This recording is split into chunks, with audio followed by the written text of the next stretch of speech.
Good morning, Big Brother fans. It is Friday, September 23rd. We are 2 days from the end of Big Brother 24, and we have a one-third winner of the final head of household. I'll leave a couple of you in suspense on that until I get to it. Let's talk about last night. For those of you that only listen to me, you strange people. And talk about last night's show and yesterday.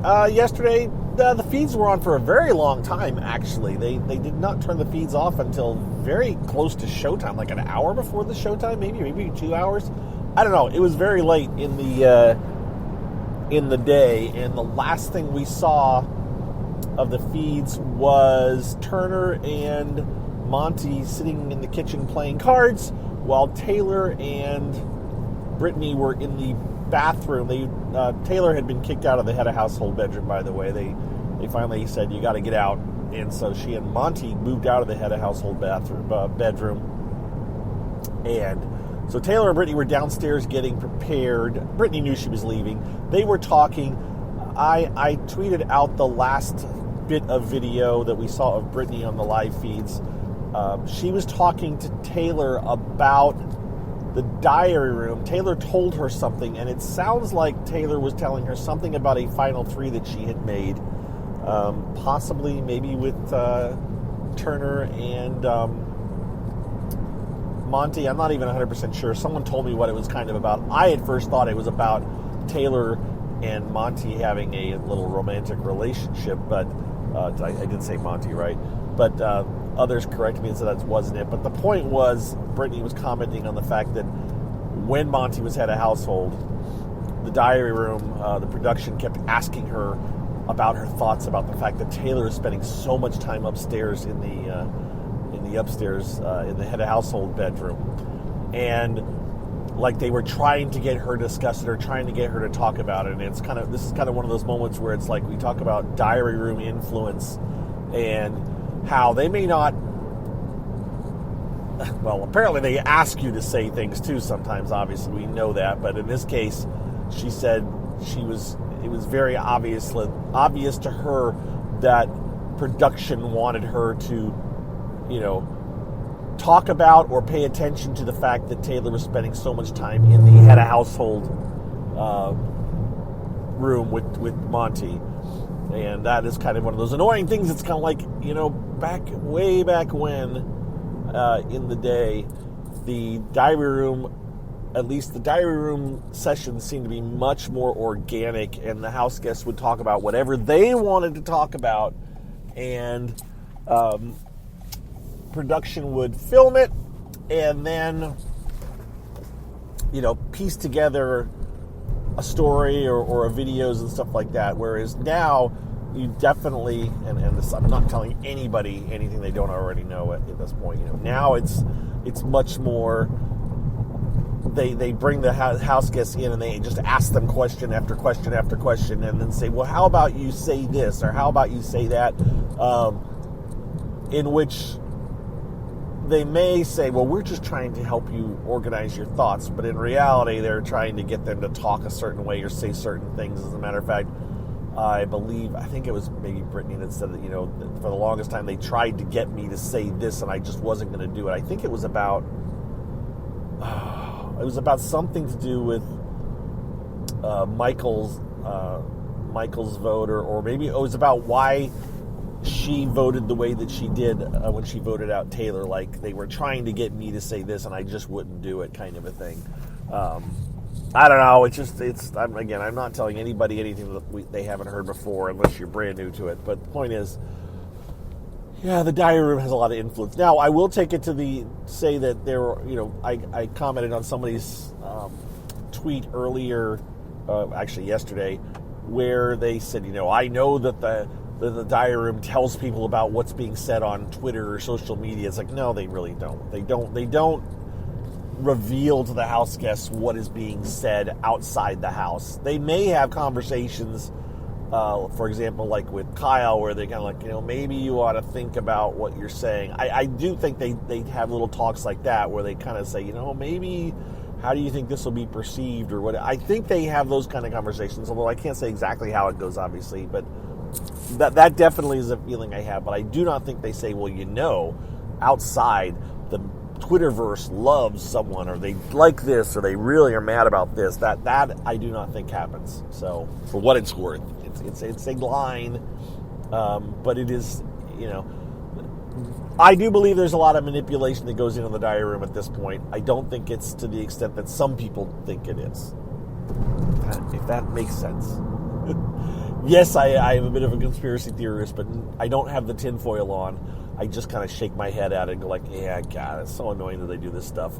But I'm not thinking that they're trying to control the entire narrative of the show. Trust me, if they wanted to do that, things would turn out differently in some seasons, right? I don't think Jackson would have necessarily won if Big Brother had its way. So anyways, let's continue on. So that was the end of the live feeds yesterday. I, for one, thought that they might not come back. Spoiler alert: they did come back. So that's why we know who won part one.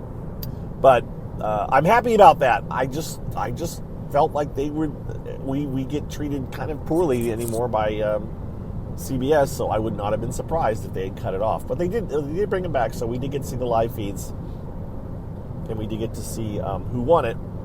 So the show happened. Monty evicted Brittany. Now, by the way, this was a point that I didn't even pay attention to. I don't even remember, but Dingo, aka Hamster Watch, was making a comment about why aren't they doing the power veto ceremony? At which point, Monty would say, I choose not to use it or something. And people were, I guess, giving her grief, saying there's no point. And then Julie ended up saying, Monty, there's no point in you using the power veto because you can't go up, so there's no point in doing it.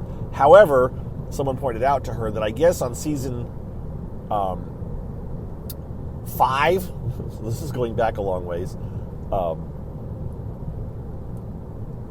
Julie's instructed Drew, I think it was Drew, or maybe Cowboy, somebody that they had to use the power veto, and they chose to save. Was it Nokomis or was it Diane? I don't remember, but they chose to save one person, and that meant the other person was evicted. So it's not always been done the same way. In this case, Julie said you can't use the power veto, and so who are you going to evict? And Monty evicted Brittany, and she went out and she talked to Julie, and she was very gracious and handled it well, and all that good stuff. And she toddled off to a hotel probably, and she will meet up today, more than likely, with the rest of the jury.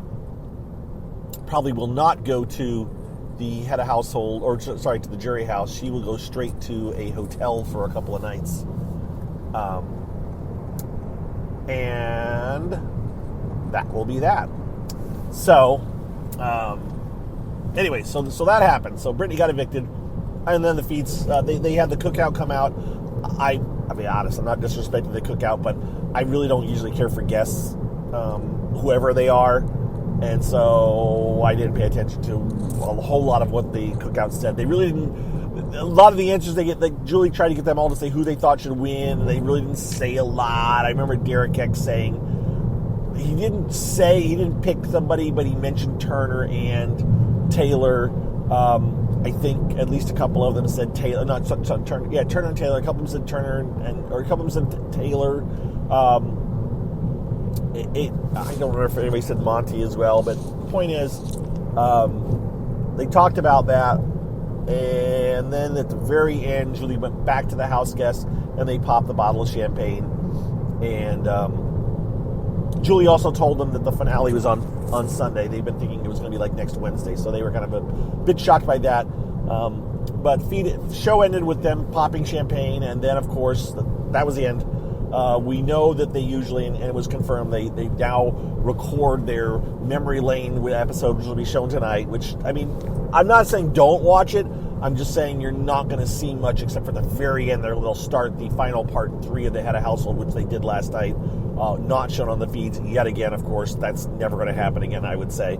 That is, unless production has a major shift in their way they do things, they will not show part 3 or part 1 of the Head of Household anymore on the live feeds. It has just been too many years that they haven't done it, so I don't anticipate that to happen. But so the feeds went down before the show. They didn't come back. They actually did come back at not quite midnight. Last year it was midnight when they came back, or a little bit after midnight, Big Brother time, Pacific time, and this time they came back at about like 11:35, 11:45, somewhere in that range.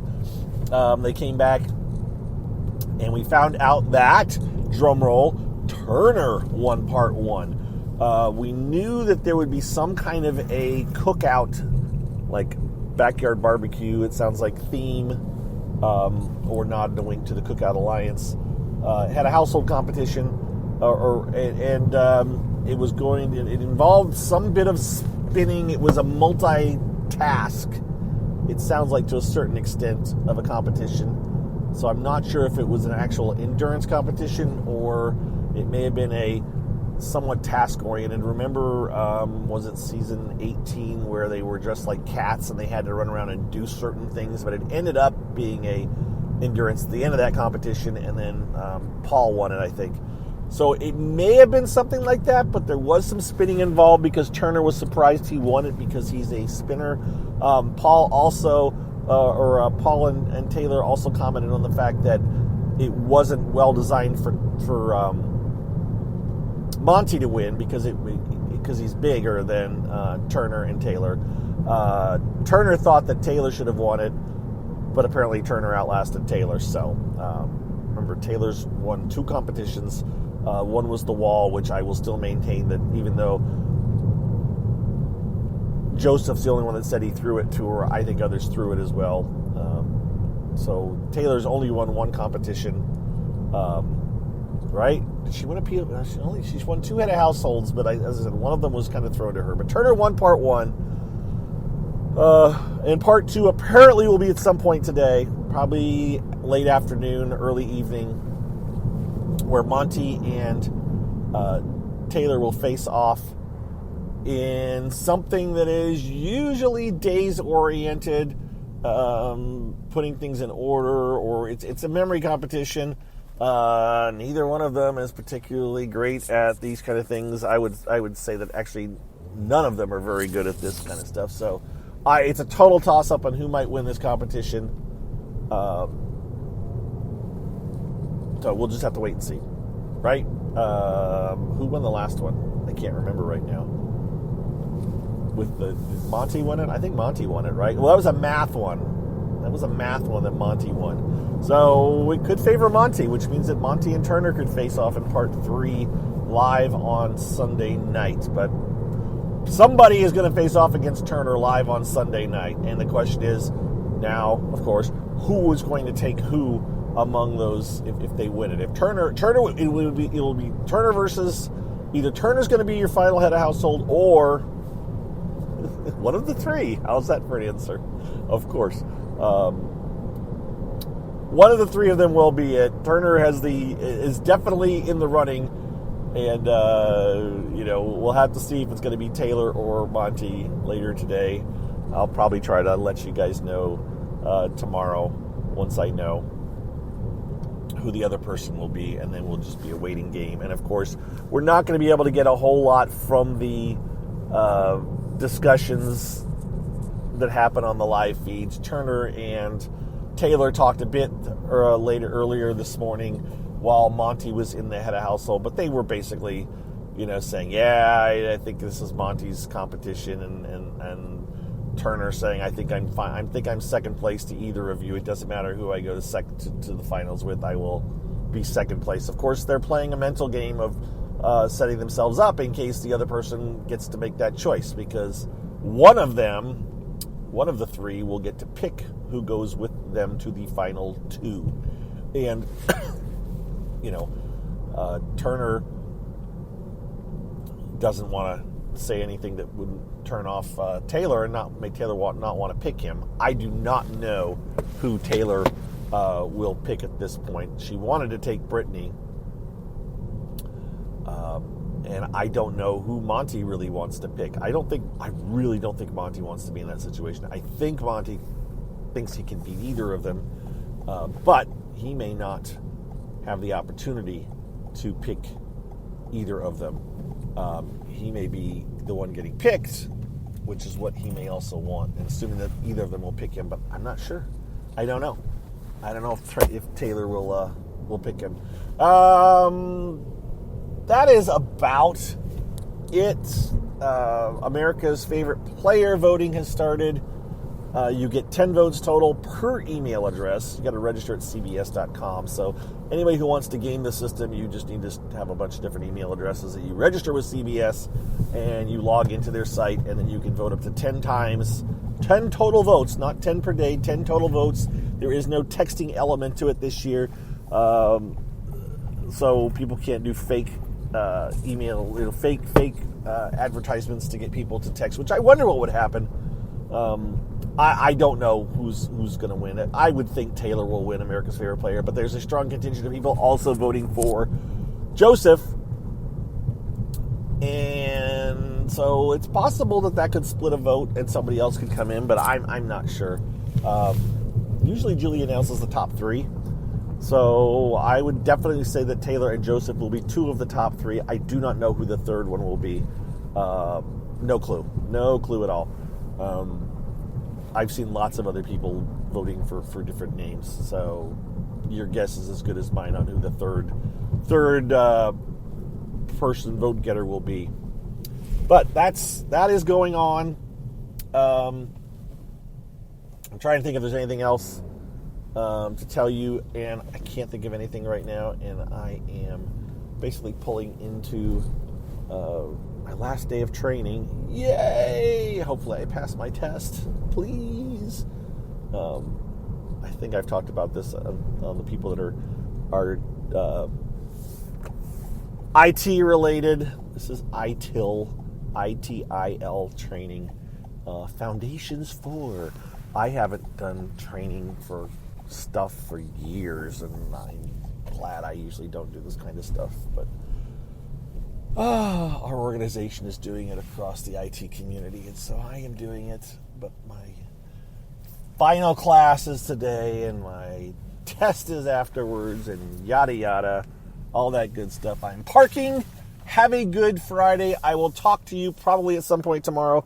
Thank you for your support, everyone, and I hope you have a good day. And anyways, that's it. Gotta go. Bye-bye.